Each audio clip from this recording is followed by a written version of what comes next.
ጤና ይስጥልኝ ተመልካቾቻችን ከማርሲል ቴሌቪዥን የምሽት የመረጃ ሰዓታችን ላይ እንገኛለን። በዚህ የመረጃ ሰዓታችን እነዚህን አቤት ጉዳዮች እንዳስሳለን። በነገራችን ላይ ዛሬ የስቅለት ዕለት ነው። እንኳን ለብርሃነ ስቅለቱ በሰላም አደረሳችሁ። በተጨማሪም ዕለተ እሁድ በመላው የክርስትና እምነት ተከታዮች ለሚከበረው የትንሳኤ በዓል በሰላም አደረሳችሁ እያልኩኝ በዚህ የመረጃ ሰዓታችን እነዚህን አቤት ጉዳዮች የምንዳስስ ነው የሚሆነው። አብራችሁን ቆዩ ተመልካቾች።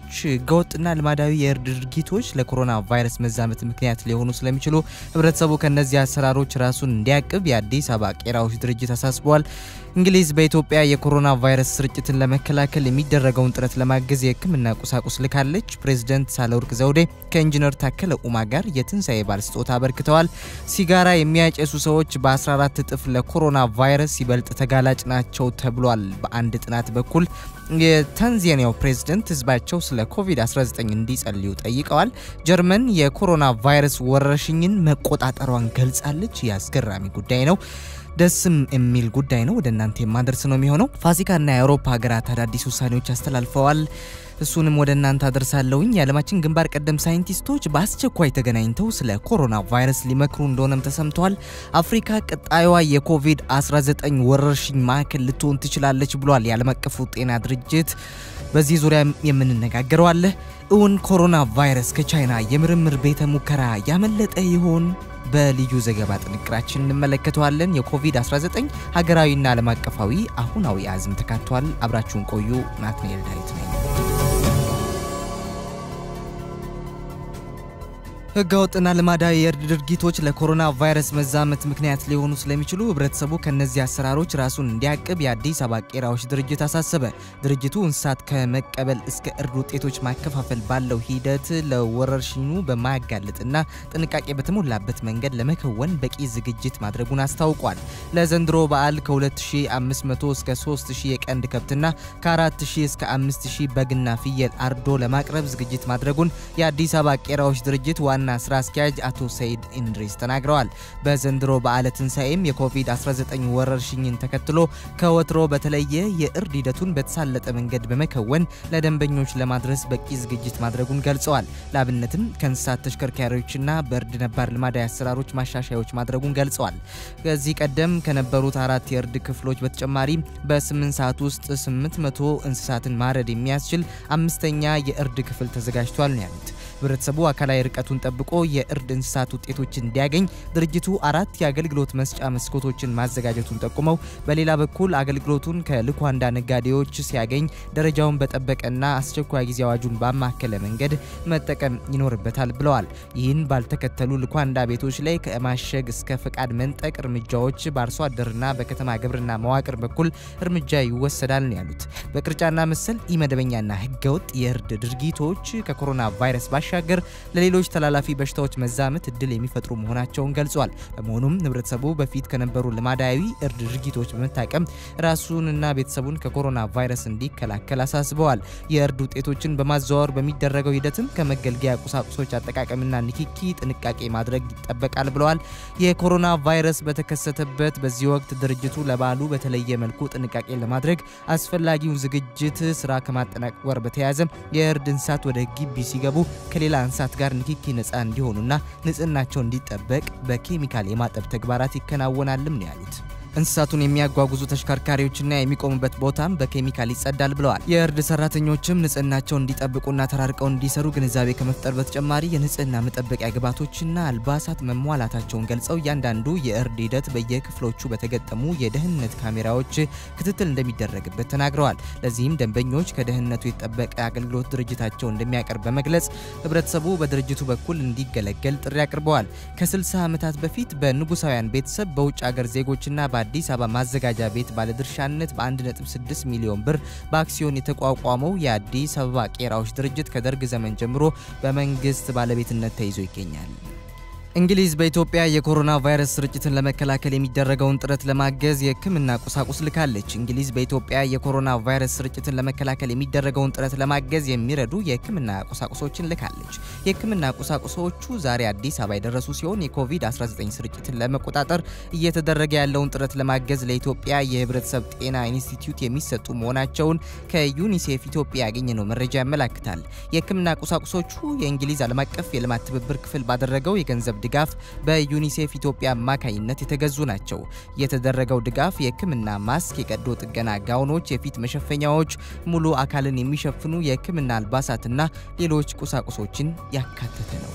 ፕሬዝዳንት ሳህለወርቅ ዘውዴ ከኢንጂነር ታከለ ኡማ ጋር የትንሳኤ በዓል ስጦታ አበርክተዋል። ፕሬዝዳንት ሳህለወርቅ ዘውዴ ከአዲስ አበባ ከተማ አስተዳደር ምክትል ከንቲባ ኢንጂነር ታከለ ኡማ ጋር በመሆን በተለያዩ አካባቢዎች የትንሳኤ በዓል ስጦታዎችን አበርክተዋል። በዚህም መነን ትምህርት ቤት ወደሚገኘው የህክምና ባለሙያዎች ማቆያ በመሄድ የተለያዩ ስጦታዎችን ለህክምና ባለሙያዎቹ አስረክበዋል። በተጨማሪም ፍሎ አካባቢ ለሚገኙ የአካባቢ ነዋሪዎች ለበዓል የሚሆኑ የተለያዩ ስጦታዎች ማበርከታቸውን ከከንቲባው ጽሕፈት ቤት ያገኘነው መረጃ ያመለክታል።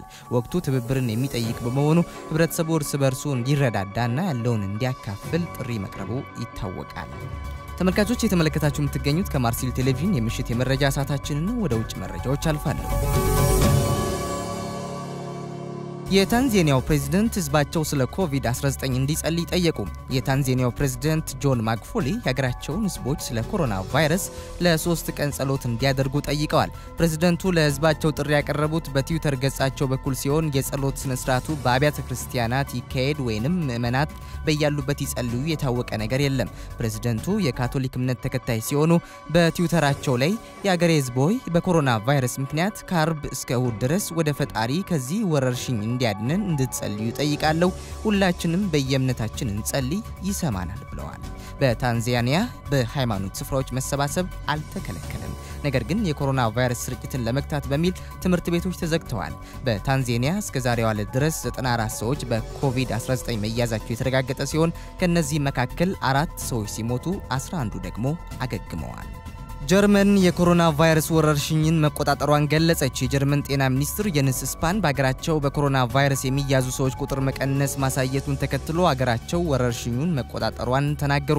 ሚኒስትሩ እንዳሉት ከቅርብ ቀናት ወዲህ ከበሽታው የሚያገግሙት በበሽታው ከሚያዙት ሰዎች ቁጥር በቋሚነት እየጨመረ መሄዱ የእንቅስቃሴ ገደቡ ውጤታማ እንደሆነ ያሳያል ብለዋል። ዛሬ ወረርሽኙን መቆጣጠር የሚቻል መሆኑን ተገንዝበናል ሲሉ በጋዜጣዊ መግለጫ ላይ የተናገሩት ሚኒስትሩ የአገራቸው ጤና እንክብካቤ ስርዓት እስካሁን ወረርሽኙ ምክንያት ከአቅሙ በላይ የሆነ ችግር እንዳላጋጠመው ተናግረዋል። በጀርመን የበሽታዎች መቆጣጠሪያ ተቋም ይፋ የተደረገ አሃዝ እንዳመለከተው በወረርሽኙ የተያዘ አንድ ሰው በሽታውን የማስተላለፍ አቅሙ ከአንድ በታች እንደሆነ ተገልጿል።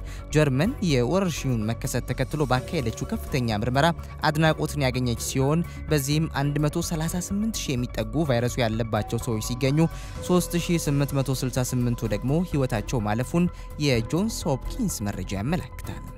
ሲጋራ የሚያጨሱ ሰዎች በ14 እጥፍ ለኮሮና ቫይረስ ይበልጥ ተጋላጭ ናቸው ብሏል አንድ ጥናት። ሲጋራ የሚያጨሱ ሰዎች ከማያጨሱ ጋር ሲነጻጸሩ ለኮሮና ቫይረስ በ14 እጥፍ ይበልጥ ተጋላጭ መሆናቸውን አንድ አዲስ ጥናት አመላክቷል።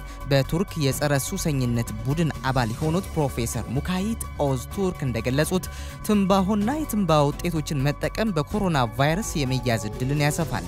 እንደ ጥናቱ ከሆነ አጫሾች በእድሜ ከገፉ ሰዎች ይልቅ በኮቪድ-19 የመሞት እድላቸው ሰፊ ነው። በመሆኑም ሰዎች ትንባሆን ጨምሮ ሌሎች የሱስ አስያዥ ንጥረ ነገሮችን ከመጠቀም መታቀብና ጤናቸውን መጠበቅ አለባቸው ነው ያሉት። ሲጋራ ማጨስ የሰዎችን ተፈጥሯዊ የበሽታ መከላከል አቅምን ያዳክማል፣ በቫይረሱ ለተያዙ ሰዎች የሚሰጠው ሕክምና ውጤታማ እንዳይሆን ያደርጋል ብለዋል ፕሮፌሰሩ።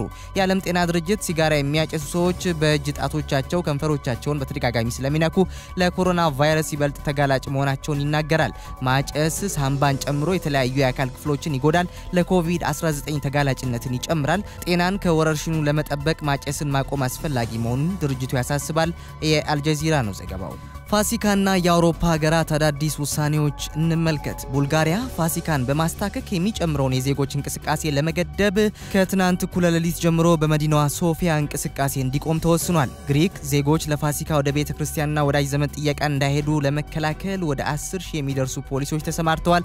እስካሁን በአገሪቱ በበሽታው የሞቱት 105 ሰዎች ሲሆኑ የወረርሽኙን ስርጭት ለመግታት ባደረገችው ጥረት ግሪክ እየተመሰገነች ነው። ዴንማርክ ናት ሌላኛዋ። ከሰኞ ጀምሮ የጥርስና የአይን ሐኪሞች የመንጃ ፍቃድ ትምህርት ቤቶችና የውበት ሳሎኖች እንዲከፈቱ ይፈቀዳል ተብሏል።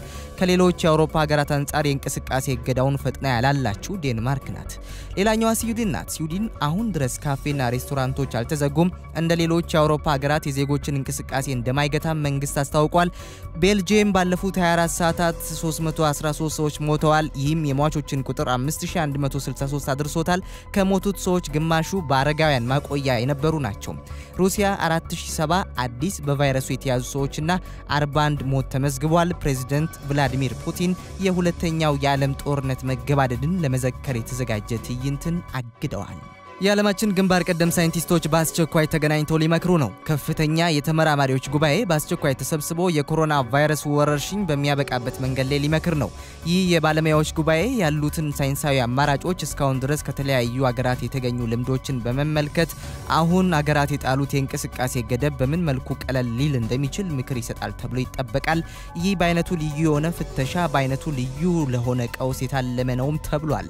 በመደበኛ ጊዜ ቢሆን እንዲህ አይነት ልምዶችን የማጠናቀርና ምዘናዎች ማድረግ ወራት አሊያም አመታት ይወስድ ነበር ተብሏል። ይህ የተመራማሪዎቹ ግኝት መቋጫውን እንዳገኘ በይነ መረብ ላይ ማንኛውም ተጠቃሚ እንዲያገኘው በሚያስችል መልኩ ይቀመጣል ተብሏል። ተመራማሪዎቹ በሚቀጥሉት ሳምንታት የአፍና አፍንጫ መሸፈኛዎች ጥቅም ላይ ቫይረሱ በበጋ ወራት አደገኛነቱ ይቀንሳል የሚለው ጉዳይና ህፃናትን ወደ ትምህርት ቤት መላክ ያለው ተጽዕኖ ላይ መልከታቸውን ያካሂዳሉ። በተጨማሪም ማህበራዊ ርቀትን መጠበቅ የሚለውን የደህንነት ማብቂያ መንገድን ለማላላት የተለያዩ አማራጮችን ይመለከታሉ ተብሏል። በሚቀጥሉት ሳምንታትና ቀናት የሚታተመው የተመራማሪዎቹ ግኝት ምንም እንኳን ሀገራት ያስቀምጧቸው ቤት የመቆየት መመሪያዎችን ለማንሳት ዝግጁ ባይሆኑም በምን መልኩ ይነሱ ወይም ቀለል ይበሉ የሚለው ላይ ለመወያየት መነሻ ይሆናል ተብሏል። አፍሪካ ቀጣዩዋ የኮሮና ቫይረስ ወረርሽኝ ማዕከል ልትሆን ትችላለች ሲል የዓለም አቀፉ ጤና ድርጅት አስጠነቀቀ። ባለፈው ሳምንት በአፍሪካ አንዳንድ ሀገራት በቫይረሱ የተያዙ ሰዎች ቁጥር በከፍተኛ ሁኔታ ጨምሮ ታይቷል። በአፍሪካ እስካሁን ድረስ በኮሮና ቫይረስ የተያዙ ወደ 18000 ሰዎች ገደማ ሲኖሩ ከነዚህ መካከል ወደ 1000 ሰዎች ደግሞ ሞተዋል። በእርግጥ ይህ ቁጥር በአሜሪካና በአውሮፓ ከታዩት አንጻር አነስተኛ መሆኑን የተነገረው የዓለም ጤና ድርጅት ቫይረሱ በአፍሪካ በዋና ከተማዎች ብቻ ተወስኖ አልተቀመጠም ብለዋል። አክሎም አህጉሪቱ በሽታው ለጠናባቸው ታማሚዎች ለመተንፈስ የሚያግዙ በቂ መሳሪያዎች የሏትም። የድርጅቱ የአፍሪካ ዳይሬክተር ዶክተር ማቲዲሶ ሞይቲ ለቢቢሲ እንዳሉት ድርጅታቸው ቫይረሱ ከዋና ከተሞች ወደ ክልል ከተሞች እየተስፋፋ መሆኑን ገምግመዋል። በደቡብ አፍሪካ፣ ናይጄሪያ፣ አይቬሪ ኮስት፣ ካሜሩን እና ጋና ከከተማ በራቁ ስፍራዎች ቫይረሱ መሰራጨቱን ገልጸዋል። አክለውም የአፍሪካ ሀገራት የኮሮና ቫይረስ ህሙማንን ለማከም የሚያስችል አቅም ስለሌላቸው መከላከል ላይ ማተኮራቸውን ይናገራሉ። የጽኑ ህሙማን ክፍል ክትትል የሚያስፈልጋቸውን ህሙማንን ቁጥር ለመቀነስ እየሰራን ነው፣ ምክንያቱም እንደዚህ አይነት የህክምና ክፍሎች በበርካታ የአፍሪካ ሀገራት በበቂ እንደማይገኙ እናውቃለን ብለዋል። አገሪቱ ከምትጋፈጣቸው ነገሮች መካከል ቀዳሚው የቬንቲሌተሮች እጥረት መሆኑን መናገር ይችላል ያሉት ዳይሬክተሯ በኮሮና ቫይረስ በጽኑ ለታመሙ ሰዎች ቬንቲሌተር የማግኘት ጉዳይ የሞትና የህይወት መሆኑን ተናግረዋል። ይህ መሳሪያ በጽኑ ታመው በራሳቸው መተንፈስ ለተቸገሩ ህሙማን ወደ ሳምባቸው ኦክሲጅን በማድረስና ካርቦን ዳይኦክሳይድን በማስወጣት ቁልፍ ሚና አለው። በአፍሪካ በኮሮና ቫይረስ ተይዘው ከሞቱ ሰዎች መካከል ቀዳሚው ዚምባብዌያዊ ጋዜጠኛ ሲሆን በወቅቱ በዋና ከተማዋ ሃራሬ የሚገኙ ባለስልጣናት እርሱን ለማከም ቬንቲሌተር እንዳልነበራቸው ተናግረው ነበር። በአፍሪካ ሌላው ቫይረሱ በስፋት ይሰራጭባቸዋል ተብሎ ከተሰጉ ስፍራዎች መካከል አንዱ ከፍተኛ ጥግግት ያለባቸው ቦታዎች ሲሆኑ በእነዚህ ስፍራዎች የሚኖሩ የማህበራዊም ሆነ አካላዊ ርቀታቸውን ለመጠበቅ ፈታኝ እንደሚሆን እንዲሁም በርካቶቹ እጃቸውን የሚታጠቡበት ውሃና ሳሙና ላይኖራቸው ይችላል ተብሏል። ተመልካቾች እየተመለከታችሁ የምትገኙት ከማርሲል ቴሌቪዥን ወደ እናንተ እየደረሰ ያለውን የምሽት የመረጃ ሰዓታችን ነው። ወደ ልዩ ዘገባ ጥንቅራችን አልፋለሁ። ኮሮና ቫይረስ ከቻይና የምርምር ቤተ ሙከራ ያመለጠ ይሆን? የአሜሪካው ዋሽንግተን ፖስት ጋዜጣ አገኘውት ባለው መሰረት በቻይና የአሜሪካ ኤምባሲ ውስጥ የነበሩ ባለስልጣናት በውሃን ከተማ በሚገኝ የቫይረስ ላብራቶሪ የደህንነት ስጋት ነበራቸው ብሏል። የደህንነት ጥራት ችግር አለበት የተባለው የቫይረስ ላብራቶሪው ኮሮና ለመጀመሪያ ጊዜ የተገኘባት ውሃን ከተማ ውስጥ የሚገኝ መሆኑ ደግሞ ነገሮችን አጠራጣሪ አድርጎታል። ይህ ሐሳብ ግን አሁን ስለ ኮሮና ቫይረስ ያለን ዕውቀት ላይ ምን ይጨምርልናል? ጋዜጣው እንደዘገበው በአውሮፓውያኑ 2018 ጥቂት የአሜሪካ ዲፕሎማቶች በውሃን የሚገኘውን ላብራቶሪ ለመጎብኘት ተልከው ነበር። የዲፕሎማቲክ ልኡካን ቡድኑም በቤተ ሙከራው የደህንነት ችግር እንዳለ ገልጸው ነበር። በውሃን የሚገኘው የቫይረስ ምርምር ላብራቶሪም አቅሙ ደካማ እንደሆነ ተናግረዋል። በተጨማሪም ይላል ጋዜጣው ከሌሊት ወፍ የሚመጣው የኮሮና ቫይረስ ላይ የተደረገ ያለው ምርምር እንደ ሳርስ አይነት ወረርሽኝ ሊያስከትል እንደሚችል ስጋታቸውን ገልጸው ነበር። የአሜሪካ መንግስትም የኮሮና ቫይረስ በዚህ ላብራቶሪ ወይም በውሃን የሚገኝ ሌላ ማዕከል መነሻው ሊሆን እንደሚችል ውይይት አድርጎ ነበር ብሏል ጋዜጣው። ምንም እንኳን የኮሮና ቫይረስ ወረርሽኝ በውሃን በሚገኝ የምግብ ገበያ ውስጥ ባለፈው ዓመት ቢከሰትም በአሁኑ ሰዓት ዓለምን እያስጨነቀ ያለው ቫይረስ በስህተት ከላብራቶሪ ስለማምለጡ የተገኘ ማረጋገጫ የለም። ዋሽንግተን ፖስት አገኘሁት ያለው መረጃ ለዚህ ሐሳብ ማረጋገጫ የሚሰጥ አይነት አይደለም። ነገር ግን አንድ ቫይረስም ሆነ ማንኛውም ጎጂ ነገር ከላብራቶሪዎች በተለያየ መንገድ ሊያመልጥ ይችላል። በአውሮፓውያኑ 2014 በአንድ የምርምር ላብራቶሪ ውስጥ ተረስተው የቀሩ፣ በ2015 ደግሞ የአሜሪካ መከላከያ የሞቱ የአንትራክስ ናሙናዎችን መላክ ሲገባው በስህተት በህይወት ያለ አንትራክስ ናሙና ልኮ ነበር። እነዚህ የስህተት አጋጣሚዎች በተገቢው መንገድ በቁጥጥር ስር ባይውሉ ኖሮ ሌላ ወረርሽኝ መነሳቱ አይቀርም ነበር። አንድ በወራ ጥር ላይ በበይነ መረብ አማካኝነት በተለቀቀ ጽሑፍ መሰረት የኮሮና ቫይረስ ሆን ተብሎ ለባዮሎጂካል የጦር መሳሪያነት የተሰራ እንደሆነ ያትታል። ተመራማሪዎች ይህንን ሐሳብ አምርረው ሲከራከሩበት ነበር። የዓለም ጤና ድርጅትም ቢሆን ቫይረሱ መነሻው ከእንስሳት በተለይም ከሌሊት ወፎች መሆኑን ጥናቶች ያሳይተውኛል ብሏል። ነገር ግን ቫይረሶች እንዴት እንደሚያድጉ ለማወቅ ሌላ ቫይረስ በላብራቶሪ ውስጥ አይፈጠርም ማለት አይደለም። ምክንያቱም ተመራማሪዎች ከከፍተኛ ጥንቃቄ ጋር ቢሆንም የተለያዩ ቫይረሶችን ላብራቶሪ ውስጥ ይፈጥራሉ። ይህም ቫይረሶች ወደፊት ምን አይነት ሊሆኑ እንደሚችሉ ለማወቅና ቀድሞ ለመከላከልም ይረዳል። አንድ አሜሪካ ውስጥ በተሰራ ጥናት መሰረት የኮሮና ቫይረስ ላብራቶሪ ውስጥ ስለመፈብረኩ ምንም ማስረጃ ላገኝለት አልቻልኩም ብሏል። የአሜሪካው ፕሬዝዳንት ዶናልድ ትራምፕ ደግሞ ይህንን ሐሳብ እንደ ቀላል የምንመለከተው አይደለም፣ ማጣራት እናደርግበታለን ብለዋል። ዘገባው የቢቢሲ አማርኛው ገጽ።